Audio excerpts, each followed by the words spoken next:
وصحبه أجمعين ولا حول ولا قوة إلا بالله العلي العظيم.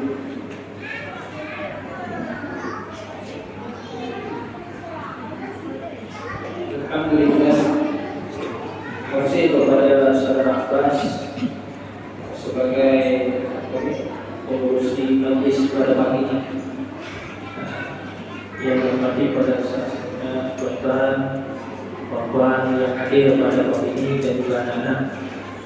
Cuma kami awal-awal minta maaf lah, mungkin ada sedikit bahasa kita yang ada sedikit perbezaan. Cuma kami cuba sedaya upaya. Sebab kami orang Semenanjung, bukan asal orang Sabah, bukan asal orang Labuan, tapi sikit-sikit lah. Dan ada kami dimaklumkan, cakap orang sini dia ada beza sikit dengan kelopak Brunei. Yang kelopak Brunei ni kami boleh lagi lah. Tapi kalau yang sini insyaAllah kita sama-sama mempelajari. Baik, Alhamdulillah. Pertama sama-sama ikut saya. La ilaha illallah, La ilaha illallah, Muhammadur Rasulullah, Muhammadur Rasulullah. La ilaha illallah, La ilaha illallah, Muhammadur Rasulullah. Muhammadur Rasulullah. Bersama kan? Yang perempuan.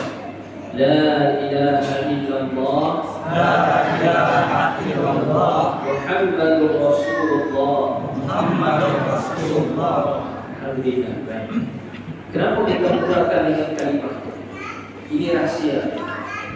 Kalimah La ilaha illallah Muhammadur Rasulullah ini rahsianya ialah seluruh langit bumi, langit dan juga bumi. Semua langit dan bumi ini terkandung dalam kalimah tersebut. Kenapa?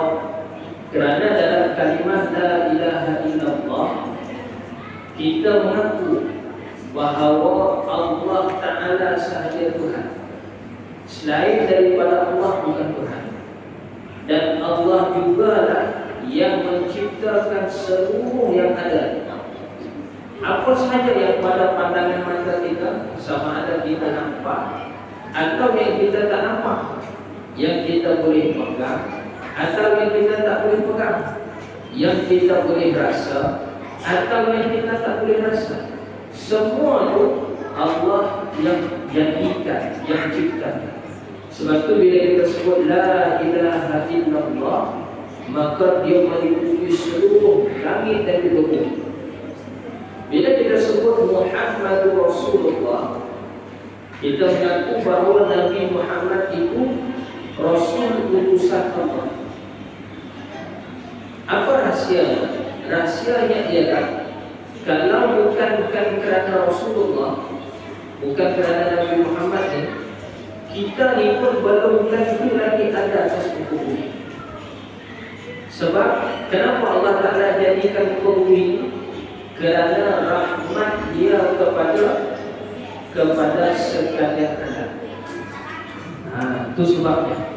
Kerana Allah Ta'ala sayang kepada Nabi Muhammad, sebab itu diciptakan seluruh makhluk yang ada.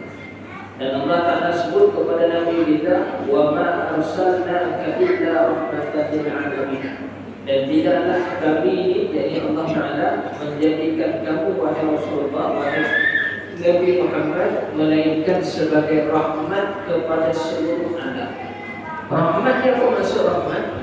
Senang kita terjemahkan rahmat ini kasih sayang. Kasih sayang. Kita sesama manusia, kita faham apa makna kasih sayang itu. Terutama sekali antara suami dengan isteri, confirm dia faham kasih sayang itu apa.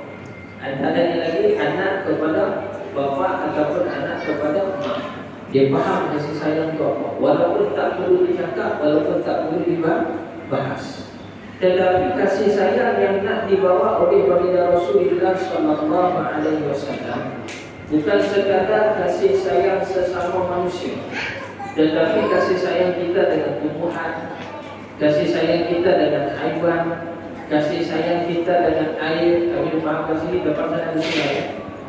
Kalau kata kita tak sayang dengan sungai tersebut, maka apa akan berlaku dalam kehidupan kita sendiri? Banyak bencana yang boleh berlaku. Antaranya kita nak minum pun susah.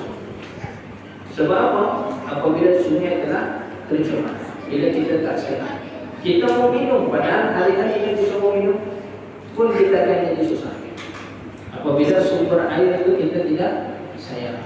Sebab itu dalam kalimah La ilaha illallah Muhammadur Rasulullah yang kita sebutkan awal tadi, dia meliputi seluruh langit dan bumi. Tidak ada yang terlepas. Apa sahaja semua termasuk dalam kalimah tersebut. Maka bersyukur kita sama-sama, sebab Allah Ta'ala jadikan kita ni dibukakan pintu hidayah, pintu hati kita untuk menerima Islam.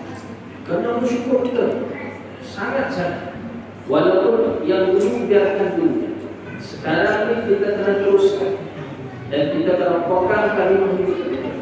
Macam mana kita nak betul-betul pegang dengan kalimah syahadah? Ini kita akan belajar ini. Boleh semua? Sedia? Baik. Boleh faham tak sangat apa kami cakap bersama ini? Faham? Alhamdulillah. Baik.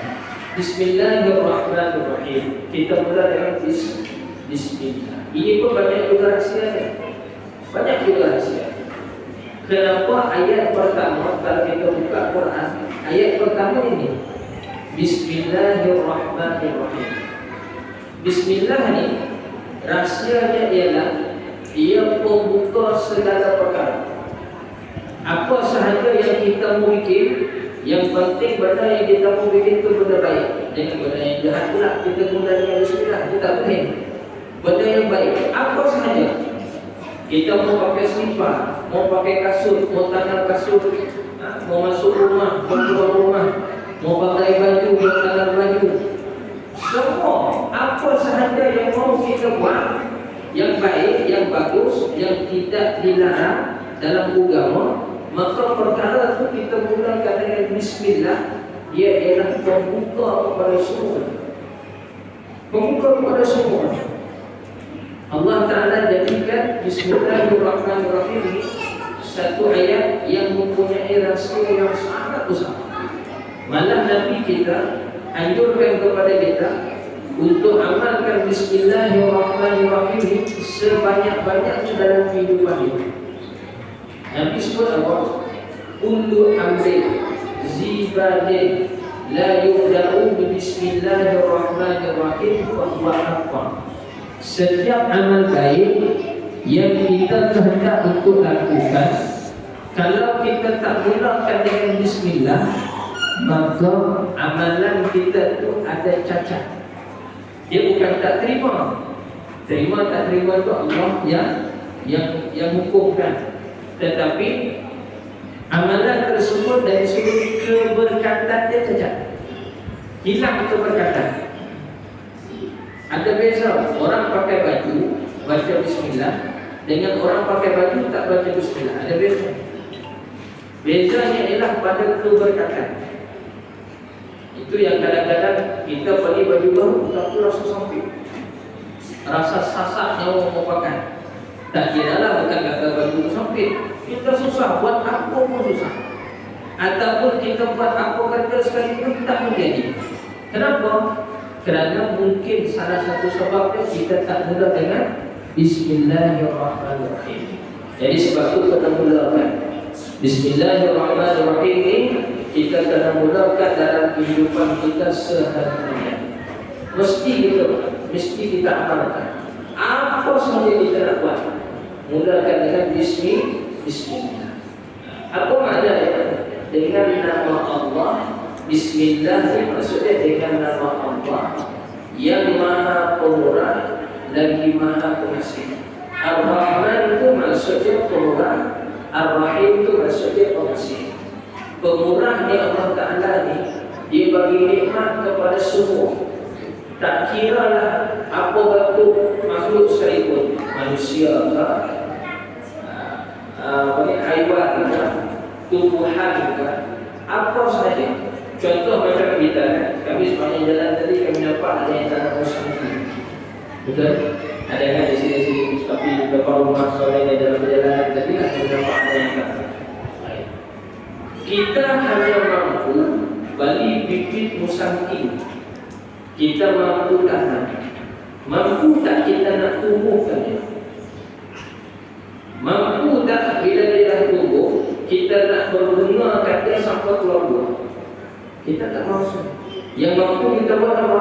Tanam, simpan baja, siram air. Kalau musim kering lah, siram air. Betul tidak? Tambah sikitnya sama bawah. Itu yang kita mampu buat. Tetapi menumbuhkan tumbuhan itu siapa yang tumbuhkan? Allah. Yang keluarkan bunganya Allah.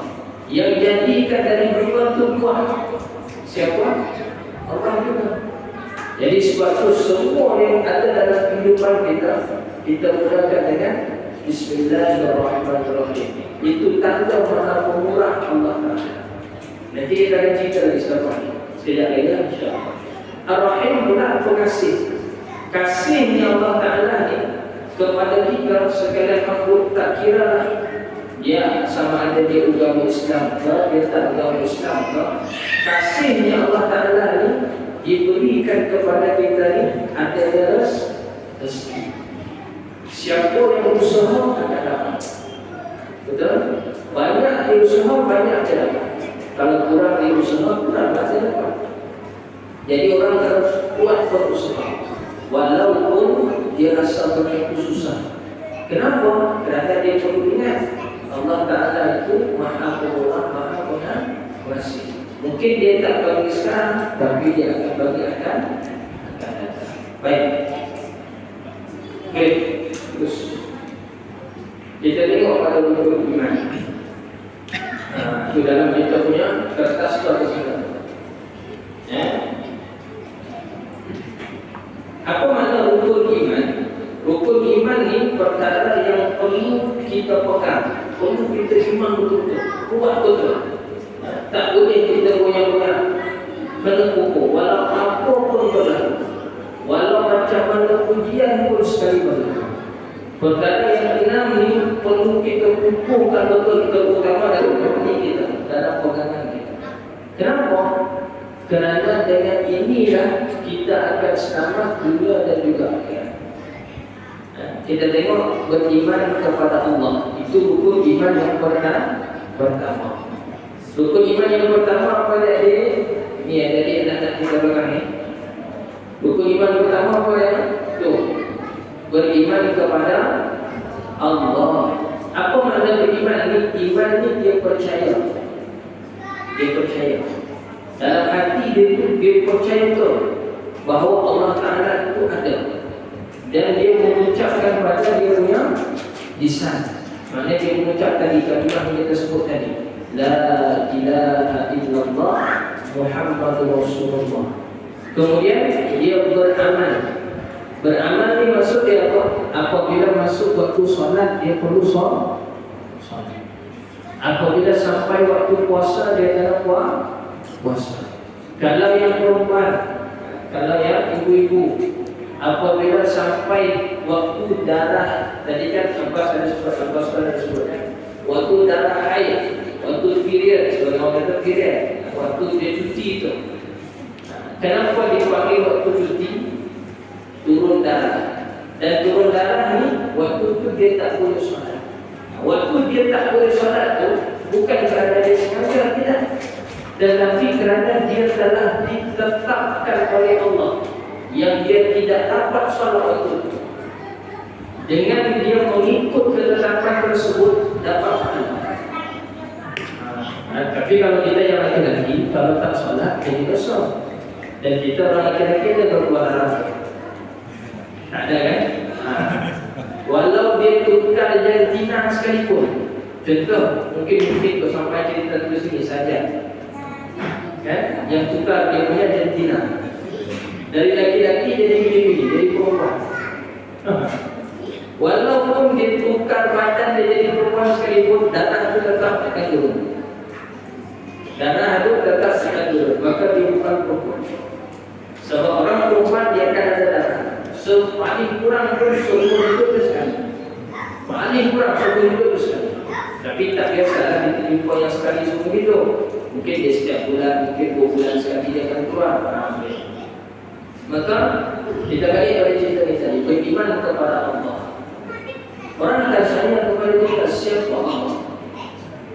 Allah itu siapa? Macam mana kita mau kenal dia? Sedangkan kita tak pernah nampak pun Allah, kan?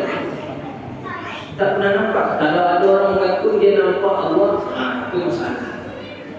Itu something wrong. Dia kena diperbetulkan balik. Dia kena bagi ubat. Allah ialah Tuhan yang kita tak boleh lihat, kita tak boleh rasa, kita tak boleh pegang, dan kita tak boleh sentuh. Kenapa? Sebab Dia yang ciptakan penglihatan, Dia jugalah yang menciptakan sentuhan, Dia jugalah yang menciptakan pegangan. Dan Allah Ta'ala, kalau kita kata kita boleh lihat Dia, maka itu bukan Allah. Kenapa? Sebab Allah ni bukan makhluk. Allah ni pencipta makhluk. Beza kan? Contoh, nampak kan ada kereta di luar sana? Yang cipta kereta itu siapa? Yang buat, yang pasang kereta itu siapa? Manusia. Adakah manusia sama macam kereta? Sama tak? Allah dia cipta sekalian seluruh yang ada di langit dan bumi. Tapi adakah dia sama macam pokok? Adakah dia sama macam usul? Adakah dia sama macam itu? Adakah dia sama macam ini? Tak. Sebab dia cipta, yang mencipta dia takkan sama dengan yang dicipta. Betul tidak? Macam ikut contoh tadi, apa lagi yang ada dalam model ni? Contoh ni, meja ni. Manusia yang buat meja ni betul, potong kayu sebagainya, pasang jadi piring, betul. Tapi adakah manusia itu jadi meja? Begitu juga mikrofon ni. Manusia yang buat mikrofon ni. Tapi adakah kita buat mikrofon, kita sama macam mikrofon? Ya, begitu juga Allah. Dia buat sekalian muka bumi makhluk semua yang ada ni, langit dan bumi semua yang ada, apa sahaja. Tapi dia takkan sama dengan yang dicipta, betul tidak? Sebab tu kita tak boleh nampak dia. Sebab nampak tu masih lagi ialah yang dicipta. Jadi kita takkan nampak Allah Ta'ala menggunakan mata kita ni yang kita ada. Sebab ini lemah. Tangan ni kita takkan pegang Allah sebab apa? Tangan kita ni lemah. Lemah. Lemah maksud apa situ? Tak mampu kita nak capai kepada Tuhan. Jadi sebab tu yang betul dia dalam iman yang betul dalam Islam disebut apa? Beriman kepada Allah ni bahawa Allah Ta'ala dia ada, dia wujud. Kenapa kita kata dia ada? Bukti dia ialah ada sekadar ciptaan. Contoh, biasa kita sendiri ada nampak pernah tengok perahu dan sebagainya kan? Ada juga boat betul. Biasa mungkin perahu sini atau ikan sini pakai rakit. Ada kan? Pakai bulu ikan-ikan buat rakit kan? Soalan kami mau tanya, pernah tak kita nampak bulu yang tumpang tu tiba-tiba bulu bertukar jadi rakit? Pernah tak tuan-tuan? Pernah nampak tak? Batang kayu yang berapa hari tiba-tiba berubah jadi sampan? Pernah tak kita tengok? Tak pernah. Begitu juga dalam muka bumi yang luas ni, tiba-tiba boleh ada. Kita boleh terima tak? Tak boleh. Mesti ada yang menjadikan. Betul ke tidak? Siapa yang menjadikan? Allah. Dan dia mesti hebat. Kenapa hebat? Kita ambil pengajaran. Kita biasa nampak samud, betul ke tidak? Pernah tak kita dengar manusia boleh cipta samud, boleh bikin samud? Mana boleh buat robot samud sekali boleh tak? Tak boleh. Takkan sama macam yang Tuhan buat. Padahal samud itu damit saja betul. Halus ini. Kalau nak kata manusia itu hebat sekali pun, mampu tak dia nak buat benda yang halus tu? Tak mampu. Tapi Allah mampu. Malah bukan sahaja itu, banyak lagi. Dan berbagai-bagai jenis surat pun ada hitam, ada merah, ada warna kuning macam-macam. Betul ke tidak? Hebat tak? Itu hebat. Dan itulah tahap keimanan yang perlu kita faham dan sampai pada tahap itu. Kita nak kenal Allah, tak perlu kita cari di atas muka bumi kat mana Allah, dia tinggal di mana, duduk di mana. Itu bukan kerja kita. Kerja kita untuk kenal Allah ni, aku lihat apa sahaja yang dapat muka bumi mata bumi, semua ni bukti Allah Ta'ala itu ada. Contoh kita ambil tadi, dalam ni kita rasa tak nyaman. Senyamannya ada udara betul, ada angin kan. Nak kata salju tak juga, nak kata panas tak juga. Yang mana selesai? Betul tidak? Baik.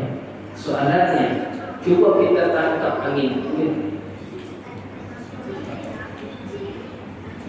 Cuba kita tangkap. Boleh tak kita tangkap? Tidak. Hebat tak yang menciptakan angin itu? Hebatnya Allah, dia boleh cipta angin sampai tahap kita nak panggang angin itu pun tak boleh. Itu hebat. Cuba kita cipta angin, kita keluarkan angin boleh. Betul ke tidak? Bila kita habis makan, ada lain keluar di belakang. Kan? Cuba kita tangkap tu, angin itu boleh tak? Tak boleh. Kita sekali-kali tak boleh. Itu menunjukkan hebat. Itu menunjukkan Allah Ta'ala itu hebat. Gagah dia, perkasa betul sampai dia boleh buat begitu. Kita boleh, kita tak boleh buat begitu. Itu menunjukkan bahawa kita tidak lemah. Siapa pun tak mampu buat macam tu, walau dia pandai hebat macam mana sekalipun. Bukti tadi, kita duduk dalam ni, ada cahaya lampu betul ke tidak? Ada kan? Terang di sini kan? Nampak tak ni terang kan?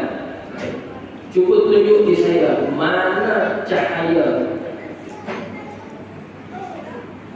Cuba tuan-tuan orang tunjuk pada saya mana cahaya tu. Cuba tunjuk. Mana cahaya tu, mana cahaya? Itu lampu. Bila kita tunjuk, hakikat sebenarnya kita tunjuk tu mentor dia betul ke tidak? Mentor lampu tu kan? Kami minta cahaya dia. Kami tak ada minta dosa, kami minta apa? Kami pun tahu. Kami minta cahaya dia.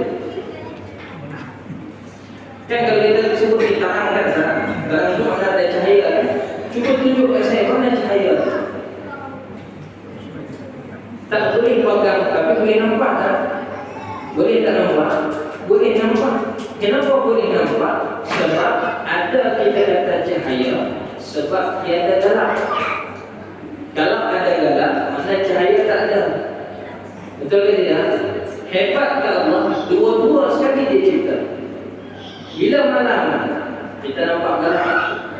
Betul? Sebab apa gelap? Tak ada cahaya. Cuba tangkap gelap tu boleh. Gelap tu sendiri kita makan, tangkap boleh. Itu menunjukkan bahawa kita ni lemah. Sangat-sangat lemah. Yang gagah berkuasa siapa? Allah. Sebab tu kita kena betul-betul beriman dan kita betul-betul percaya. Apa sahaja yang aku buat, Allah tahu. Walau kita bersungguh sekalipun, walau kita bertapuk sekalipun, walau kita menyuruh sekalipun, tetap dia boleh. Walau kita sembunyi di mana tempat tubuh yang paling kukuh sekalipun, tetap Allah Ta'ala tahu. Kita tak perlu lagi. Dia nampak kita, dia lihat kita, dia dengar apa yang kita cakap, dan dia tahu apa yang kita buat. Contoh, sekarang ni yang bercakap kami juga, tuan-tuan, perempuan, kebanyakannya senyap, kebanyakannya tak bercakap. Betul. Tetapi dalam hati dia tak bercakap. Ada kan? Kami tak tahu apa yang dalam hati tuan-tuan. Yang tahu siapa? Dia boleh dengar benda yang kita tak dengar. Hebat atau tidak? Alhamdulillah. Itu arti beriman kepada Allah. Dia yang jadikan kita dan kita nanti akan kembali kepada Dia. Yang kedua, beriman kepada malaikat. Malaikat ni satu makhluk Allah. Tak apa-apa. Jangan risau. Kami biasa, ni pun anak kami. Biasa dalam majlis kita ada budak-budak menangis dan dia malaikat dia. Ya, cuma kita kawal jangan dia pada pintu naik atas tu sudah. Itu saja. Ataupun dibutuh dan sebagainya itu jangan. Itu jangan. Tapi dia mau main ke, dia mau jalan ke, dia mau berlari ke, biasa tak. Itu sama dia. Yang tak boleh kalau mama atau bapaknya yang lari dalamnya. Itu masalah. Betul. Itu masalah. Tapi anak-anak biar itu memang sama dia. Tidak, memang sama dia main. Memang di situ bermain. Tak, jangan risau. Malah kami sebenarnya lebih selesa kalau budak-budak dia main. Kalau dia duduk saja, maksudnya dia sakit. Dia ada sakit. Mungkin dia demam ke, mungkin dia panik ke, betul? Mungkin dia mau tidur ke. Masa dia ada sesuatu. Tapi kalau dia main itu bagus, itu budak. Tapi kalau bapak atau mamanya main dalam ni, masalah tu. Okey, baik, kita tengok beriman kepada malaikat. Yang macam tu kita kawan lah. Okey, beriman kepada malaikat. Malaikat ni apa? Satu makhluk Allah yang Allah Ta'ala jadikan dengan cahaya. Sebab itu boleh tak kita nak tangkap malaikat? Boleh tak tuan-tuan nak tangkap malaikat? Tak boleh. Bukti dia cahaya tadi kami minta tangkap. Dia tangkap tak? Tak boleh. Tangkap cahaya tak boleh. Tangkap malaikat pun itu juga. Sebab tu jangan ada yang mengaku pula, aku jumpa dengan malaikat kok. Ini masalah. Itu masalah. Kita datanglah malaikat mana yang kita jumpa. Jangan sampai tahap itu. Kita beriman di mana kita percaya malaikat itu ada. Malaikat itu ada. Yang paling dekat dengan kita dia nama dia Raqib, Atid. Ada dua. Raqib ni tukang catat amal baik yang kita buat. Sebab tu amal baik kita tak akan terlepas. Ada bukunya. Bukunya tu pun bahasa kita sekarang faham buku lah. Buku catatan. Tapi jangan kita kata buku macam ni. Kita pun tak tahu macam mana bentuk buku tu. Tapi buku amal tu memang ada. Buku yang mana Raqib ni tadi dia mencatat segala amal baik yang kita buat. Amal baik contoh yang tuan-tuan mau buat pada pagi ini.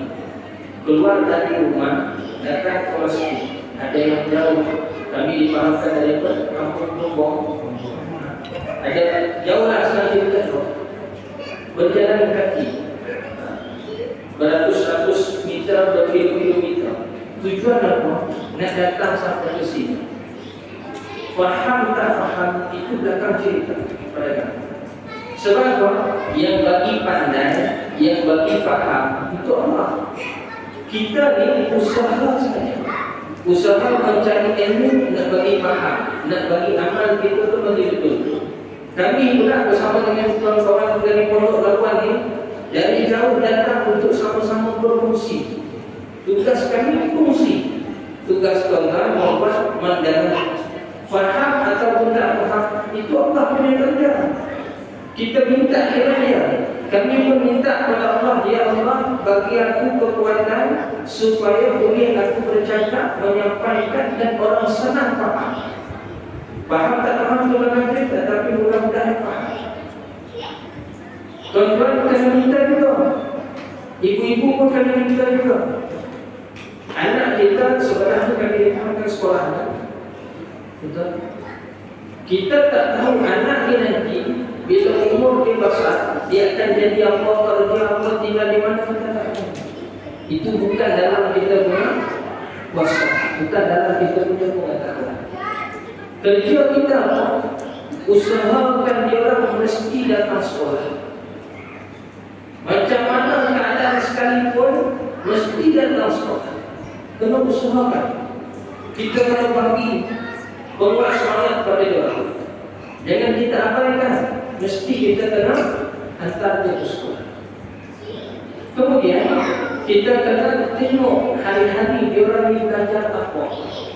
Tengok bukunya. Walaupun mungkin kita, aku baca tu tak pandai bahasa, tak apa. Yang penting kita tunjukkan tanggungjawab. Betul-betul semua amal baik, dan amal baik itu dilihat oleh malaikat itu. Malaikat yang dinamakan Ratib. Ratib. Dia melihat amal itu dan dia cakap, si bulan, bapa kepada anak ni, dia sudah menjalankan tanggungjawab dia sebagai bapa pada hari ini. Apa dia menghantar anaknya ke sekolah? Itu pahala. Contoh mengantar itu ibu. Nama puan sekian, dia sudah menghantar anaknya ke sekolah. Dicatat sebagai amal baik. Dan yang paling bagus sekali, ini rahsia kami murni. Mudah-mudahan kita boleh amal bersama. Ibu dia biasa doakan anaknya. Betul ke tidak? Ibu-ibu sekalian, betul kan? Kita doakan anak kita kan? Memang doa ibu itu mustajab, maksudnya diterima. Kami tak jadi masalah. Tetapi antara martabat doa ibu dengan doa bapa lagi spesial.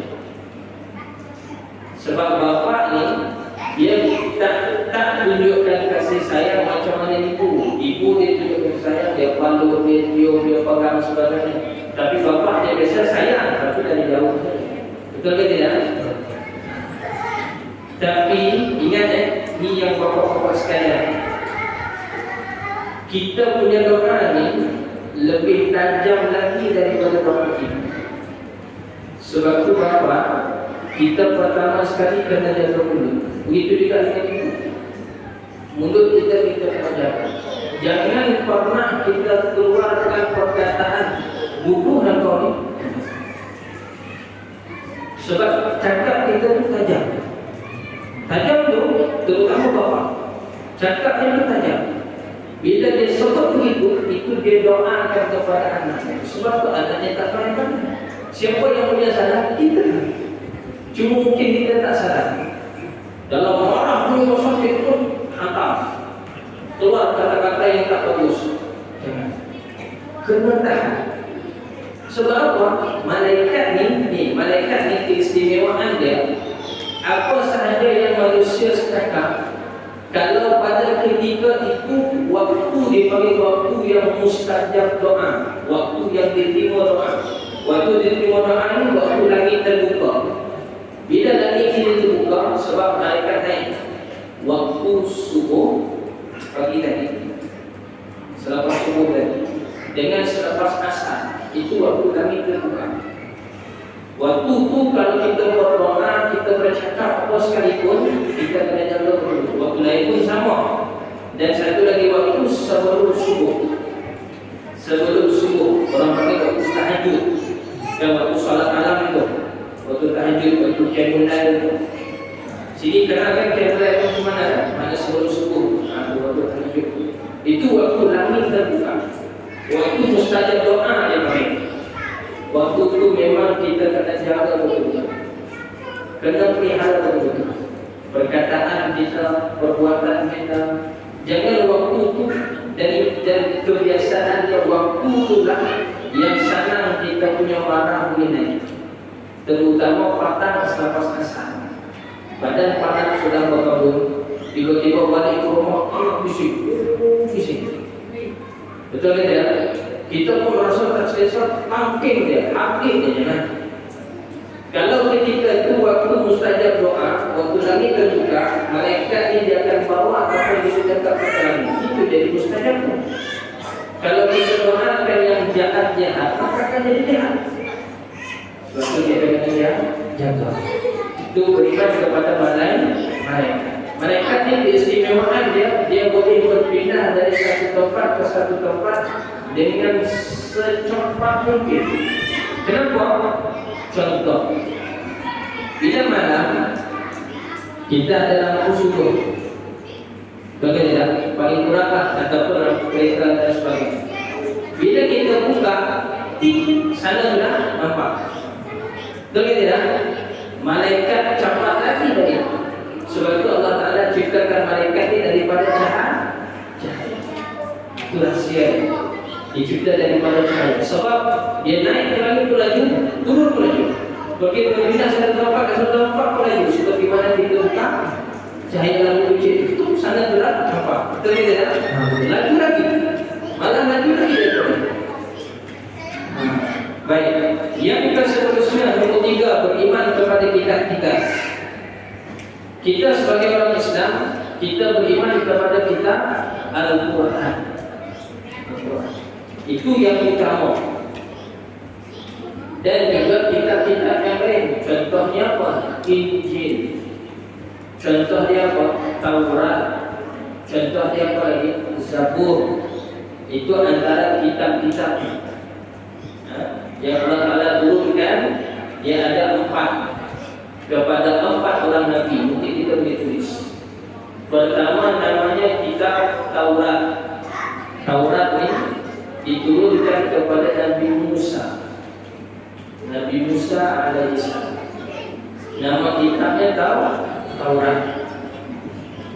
Taurat kepada Nabi Musa. Yang kedua namanya kitab Zabur. Zabur diturun kepada Nabi Daud. Nabi Daud. Yang kedua Zabur namanya Nabi Daud. Yang ketiga Injil. Ini mungkin banyak juga kita biasa dengar perkataan ini. Diturunkan kepada Nabi Isa. Atau sebagai orang Arab Yesus. Itu nama dalam bahasa putih dia. Tapi kalau bahasa Arab dipanggil Isa. Kemudian yang keempat ialah Al-Quran. Al-Quran ini diturunkan kepada siapa? Nabi kita, Nabi Muhammad sallallahu alaihi wasallam. Kita beriman semua kitab itu benar. Cuma yang ada pada zaman kita sekarang ini yang betul-betul benar, 100% benar, tidak ada salah dan keraguan, hanyalah Al-Quran. Adapun kitab-kitab yang lain sudah berlaku penyelewengan. Mungkin bukan semua penyelewengan, mungkin sedikit. Yang penting walaupun bertukar, walaupun sedikit, tetap keaslian kitab itu kita boleh ragukan. Betul ke tidak? Tapi Al-Quran kita tak boleh ragukan. Kenapa? Ini kehebatan Allah. Dijaganya Al-Quran itu, yang menghafal Al-Quran dalam dunia ini bukan satu orang. Bukan hanya orang-orang tertentu. Siapa pun boleh hafal, walau dia bukan Muslim sekalipun. Kami duduk di negara Jordan dulu, belajar di sana. Jumpa dengan seorang pensyarah, doktor lah, profesor. Dia mengajar di Fakulti Bahasa Arab. Agamanya Kristen Katolik. Tapi dia hafal 30 juz Al-Quran. Masa itu kami ini sebagai orang Muslim rasa Kristen boleh hafal, aku tak boleh hafal. Padahal kitab Al-Quran itu khusus kalau kita tengok penggunaan dia ialah kepada kita umat Islam. Kitab-kitab diturun kepada Nabi kita. Tetapi kenapa kita tak boleh hafal? Dan hebatnya Al-Quran ini, orang itu faham bahasa Arab tak faham bahasa Arab sebab Al-Quran turun dalam bahasa Arab. Dia faham ke, dia tak faham ke, boleh baca. Kemudian contoh kita tengok anak-anak kita. Sini kami diperlukan ada kelas kapal, ada kelas kapal. Mengaji Quran, belajar alif bata dan sebagainya. Ibu budak naik lagi sampai tahap mereka surah sebagainya. Kalau kami minta tuan-tuan perempuan semua dalam ini baca surah Fatihah, boleh kan? Boleh kan? Tapi maknanya betul-betul tak kita boleh faham. Apa tak? Walau kita tak faham makna, kita boleh baca tak? Boleh. Itu hebatnya Quran. Tapi kalau bahasa lain, contoh macam kami tak faham bahasa dusun, kami tak faham bahasa kadazan, Kami belum paham lagi bahasa huruf dan bagaimana di saya dan sebagainya pun kami tak paham. Satu saja sebelah sini yang kami dapat sedikit faham kedaya turunan. Itu pun sama dulu dilakukan majoriti masyarakat yang kedaya turunan. Jadi senang hari-hari kita mendengar itu senang lambai faham ditangkap lah. Tapi bahasa ini sini kami belum paham. Contoh, kalau tuan-tuan bercakap antara masing-masing, kami tak paham. Kalau tuan-tuan tulis bahasa itu sendiri, minta kami baca, kami nak baca kami tak tahu macam mana bahasa itu. Betul ke tidak? Sebab apa? Kita tak faham. Bahasa dia begitu, beza dengan Al-Quran.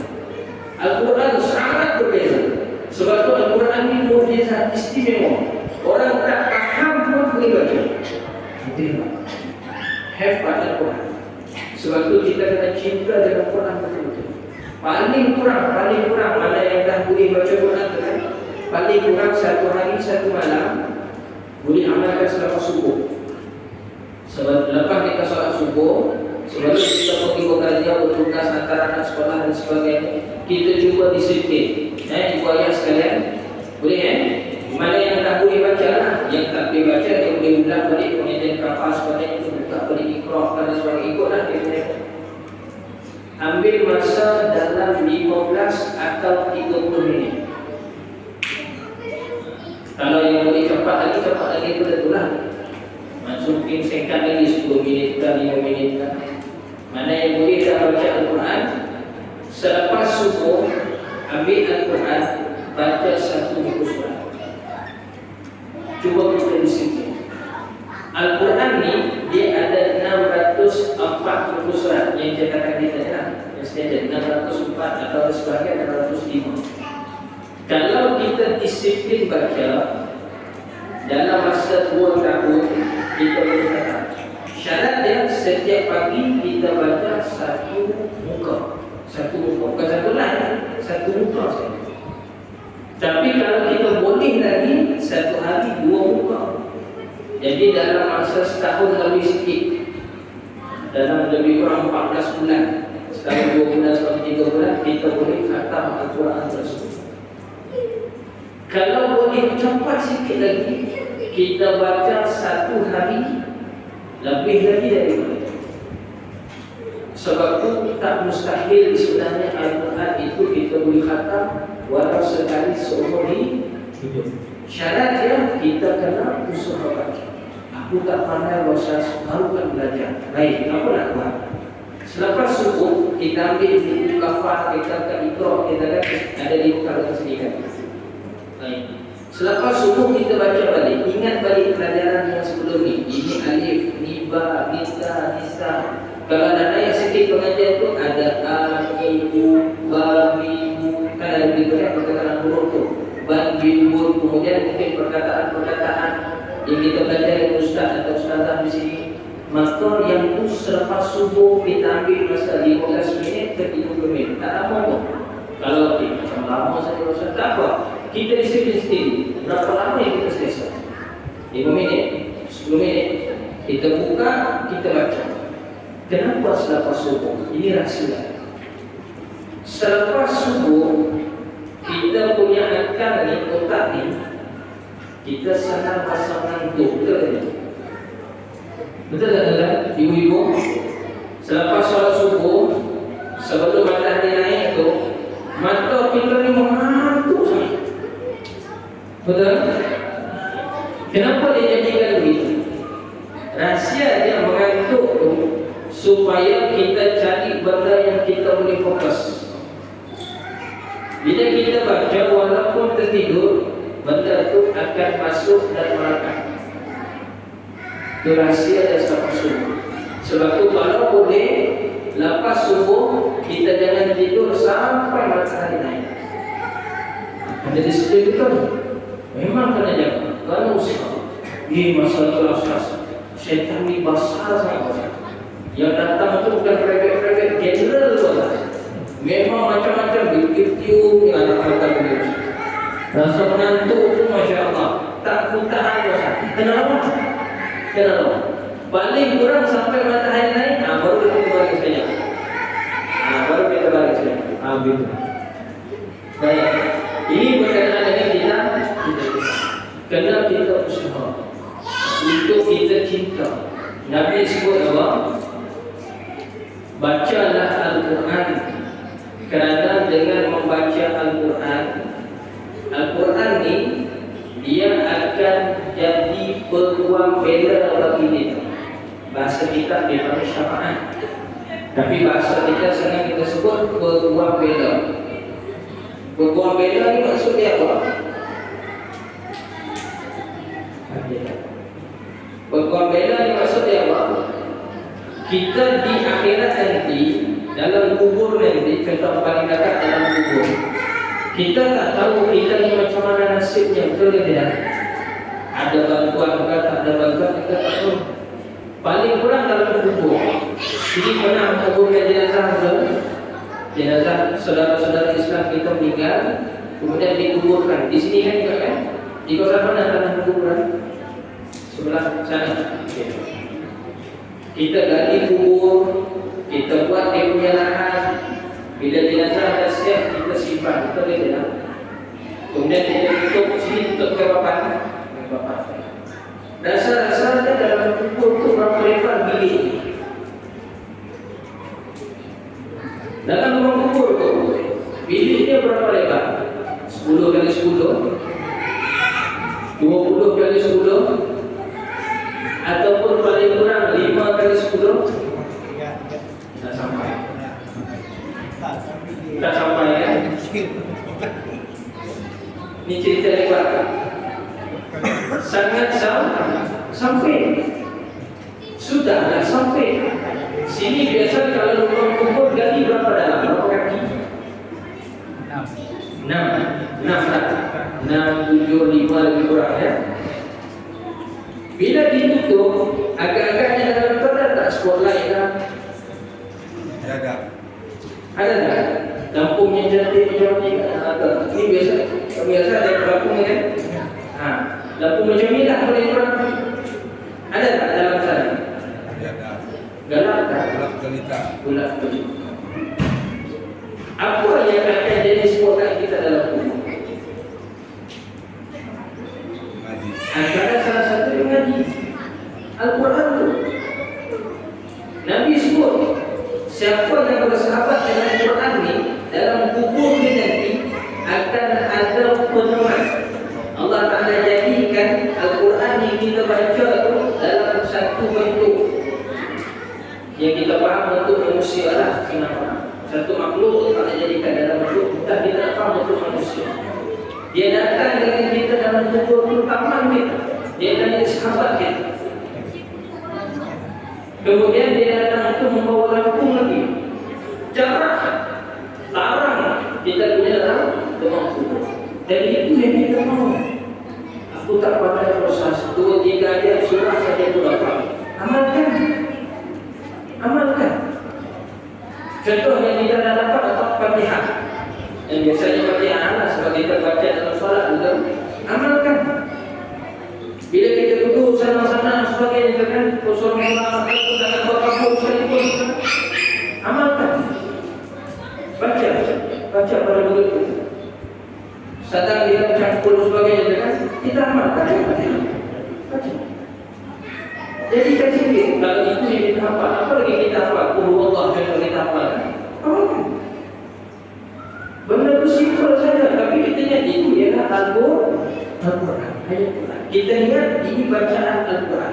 Contoh ibu-ibu sedangnya masak di rumah, menyapu sampah apa sebagainya di rumah kan.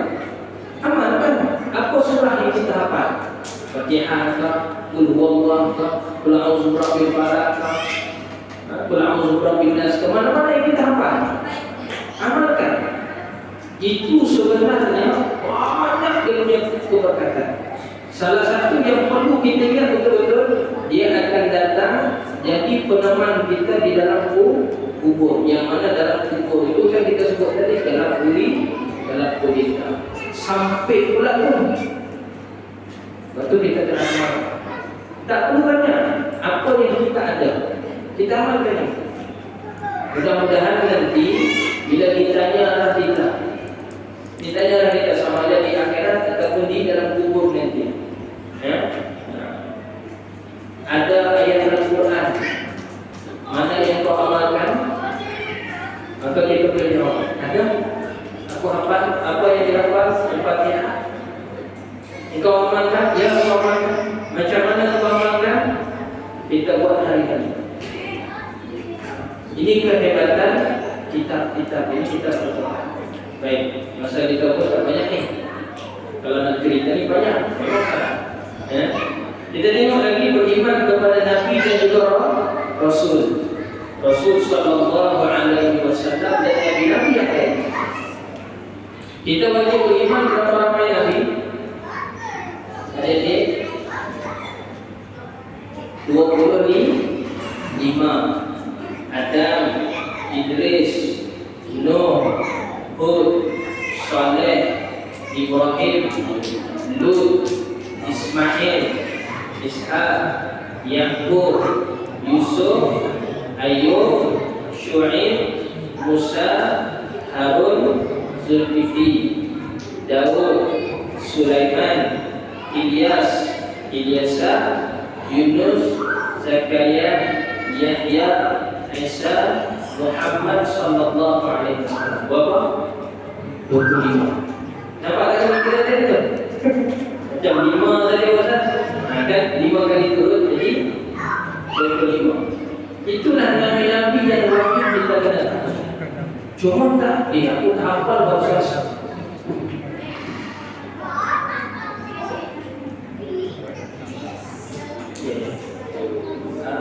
Minta bantuan Muslim Umi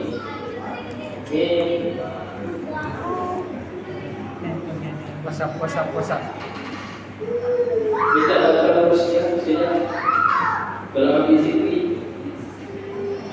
Okey.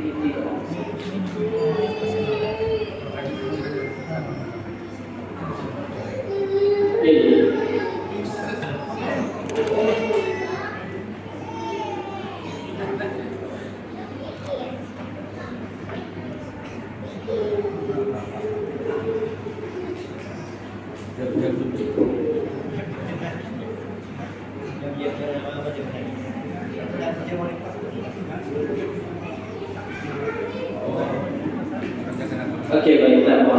Itu iklan.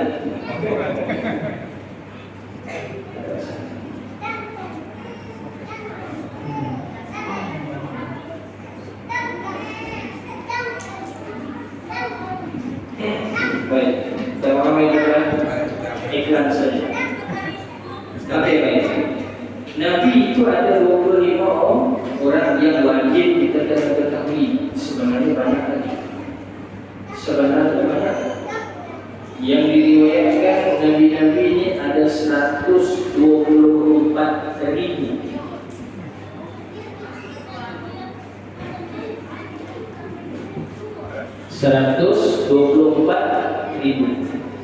Dari kalangan Nabi itu ada Rasul. Rasul ini dia atas sedikit. Daripada Nabi dari semua lebih sedikit dia tapi tahap sama. Daripada 124.000 itu 315 daripada itu Rasul. Cuma dari 315 itu yang mesti kita kena tahu ada 25. Itu saja. 25 itu yang semua kena. Tak mesti kenal. Yang mesti kita kenal betul-betul Nabi kita Nabi Muhammad sallallahu alaihi wasallam. Itu kita kena kenal betul. Suatu Nabi kita. Nabi-nabi yang lain kalau kita tak kenal pun tak apa. Tak jadi masalah. Cuma kalau kenal 25 orang pun lagi bagus. Baik. Maka 25 orang Nabi ini tadi yang wajib kita kena betul-betul kenal ialah Nabi kita Nabi Muhammad sallallahu alaihi wasallam. Nama Nabi Muhammad kita ni siapa? Muhammad bin Abdullah. Nama bapaknya Abdullah. Nama neneknya Abdul Muttalib. Dia keturunan Arab, suku Quraisy namanya. Suku itu suku Quraisy. Macam kalau sebelah sini mungkin ada lagi sab-sab suku. Secara umum dusun, tapi mungkin ada dusun ini, mungkin ada dusun itu kan. Sama juga. Kalau sekolah Sarawak ada iban, tapi bukan iban itu satu yang besar, dari kecil-kecil ini. Sama dengan bangsa Arab itu besar. Antara yang dari kecil ini ialah keluarga Nabi dia panggil Bani Hashim, suku Quraisy. Itu dia yang kecil. Kalau sebut Arab itu ramai, tapi dia sebut yang khusus spesifik bagi Nabi. Itu salah satu maklumat yang sama-sama kita perlu kena tahu. Lahirnya di mana? Lahir di Makkah. Tarikhnya bilang 12 Rabiul Awal. Itu yang kita sambut Maulid Nabi itu, perayaan Maulid. Oleh Nabi sallallahu alaihi wasallam.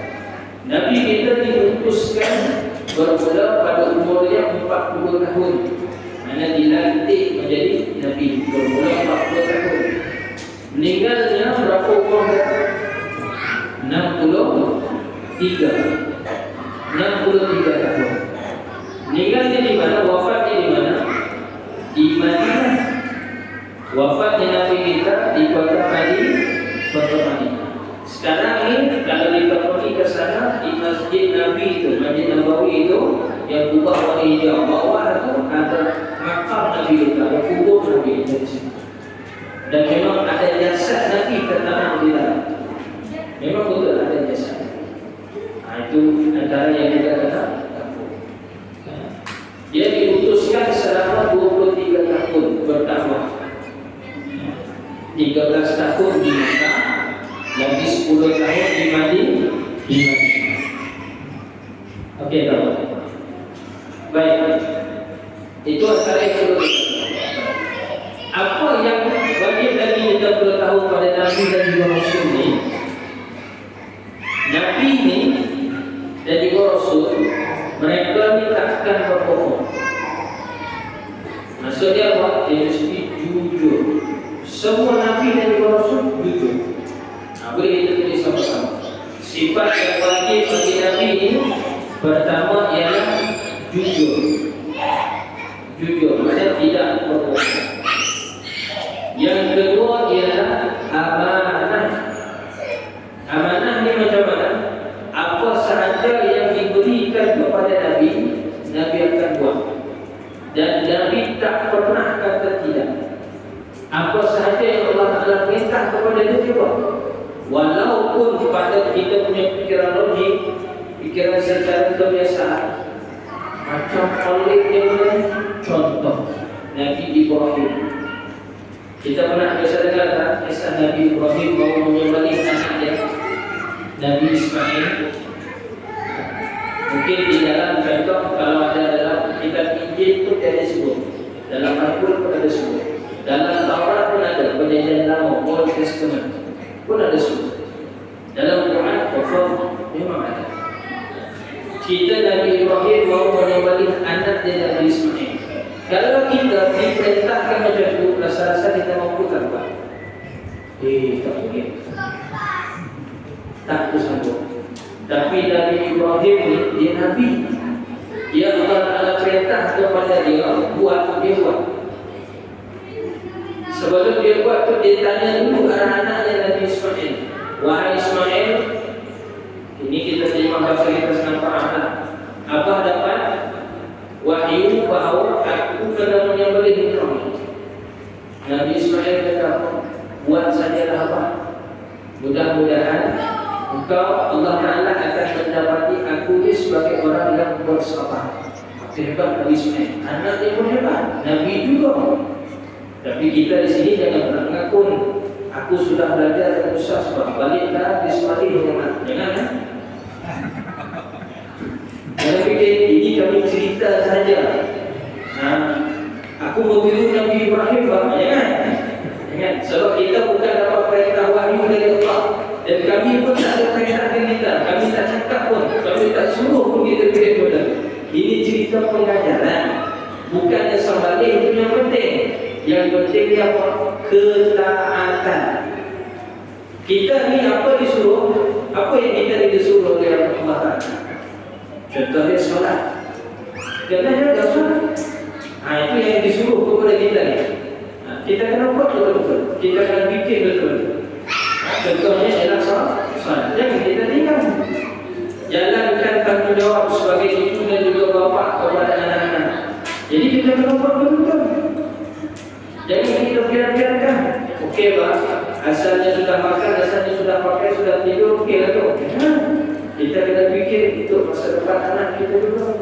Begitu. Itu antara tanggungjawab. Baik. Ketaatan itu yang penting. Kemudian beriman kepada hari kiamat. Mudah kami sebut tadi cerita pasal lubang kubur. Kiamat ni besar.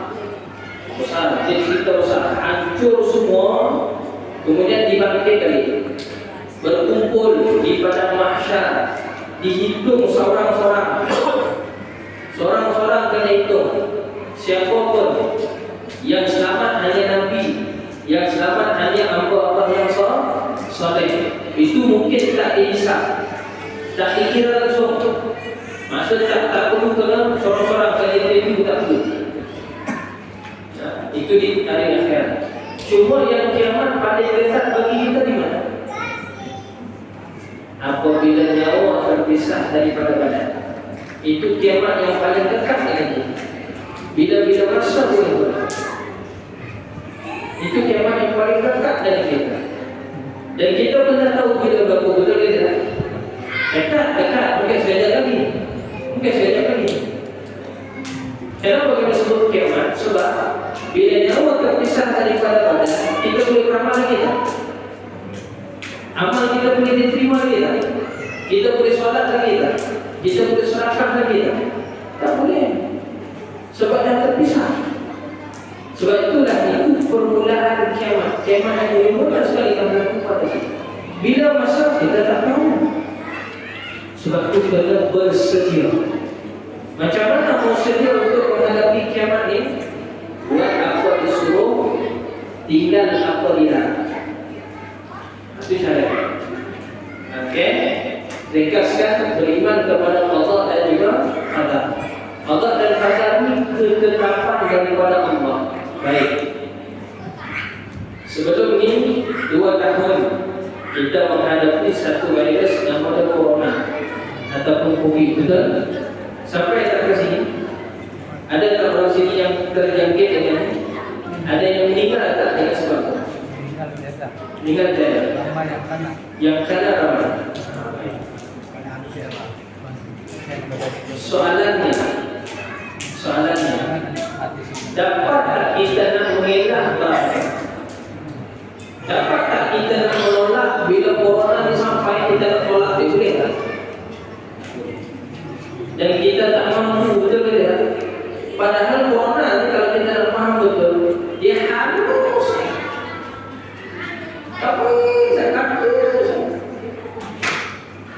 Tapi kenapa kita tak dapat nak tolak? Kereta kosong kita boleh tolak orang yang betul. Tapi barang yang halus kita tak boleh tolak. Kenapa? Jawabannya ialah sebab Allah Ta'ala Maha Kuasa jadikan betul.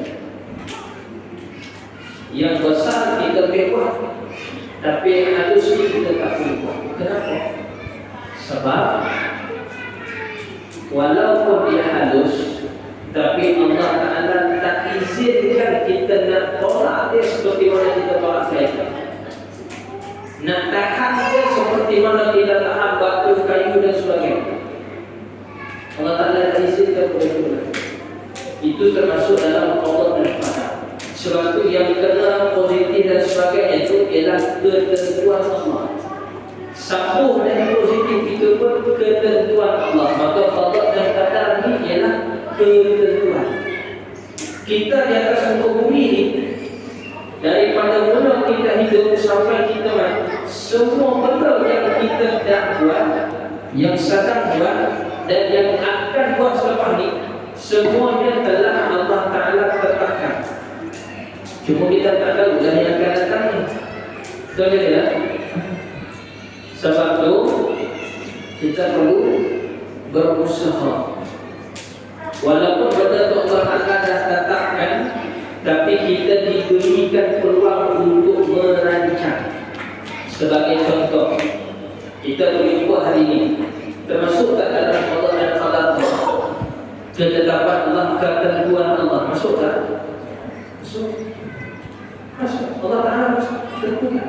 Sebab itu kita dapat berjumpa. Kalau ditentukan kita ini memang tak dapat berjumpa, usaha macam mana pun kami orang ke sini, tetap akan ada sangkut, tetap akan ada halangan. Begitu juga dalam kehidupan kita sehari-hari. Kita usaha buat itu, buat ini, buat itu, tapi tak menjadi. Kenapa? Itu ialah ketentuan daripada Allah. Tapi kita diberikan peluang untuk berusaha, dan Allah Ta'ala nak tengok pada usaha kita, sama ada usaha kita tu jalan baik ataupun usaha kita tu jalan yang buruk. Sebab tu kita akan dihitung, kita akan dihisap, kita akan dikira atas benda baik, usaha baik, dan atas usaha buruk yang kita lakukan. Kalau kita usaha untuk buat benda baik, maka kita akan dapat balasan yang baik. Kalau kita usaha untuk buat benda jahat, maka kita akan dapat balasan yang buruk, iaitu dosa. Sebab itu kita kena jaga betul-betul. Mudah-mudahan kita beri dulu sama-sama. Boleh? Ada beberapa persoalan. Kita lihat sekejap lebih kurang dalam 5 minit, 10 minit. Bagian anak ditanam balikan. Kita pun mau tanam juga tu. Mau tanam tapi ada bunyi dan sebagainya kan. Itu pun satu juga. Ada beberapa soalan kan? Kalau tak ada kita lihat dulu. Boleh? Lebih kurang dalam 10 minit lah. 10 setengah kita sama. Jazakumullah khairan. Kita berjumpa kepada Tuhan. Jangan dulu lah. Lepas ni kita sambung pula berkaitan dengan rukun Islam. Rukun Islam, lepas tu baru kita akan masuk berkaitan dengan bersuci dan sebagainya. Assalamualaikum warahmatullahi wabarakatuh.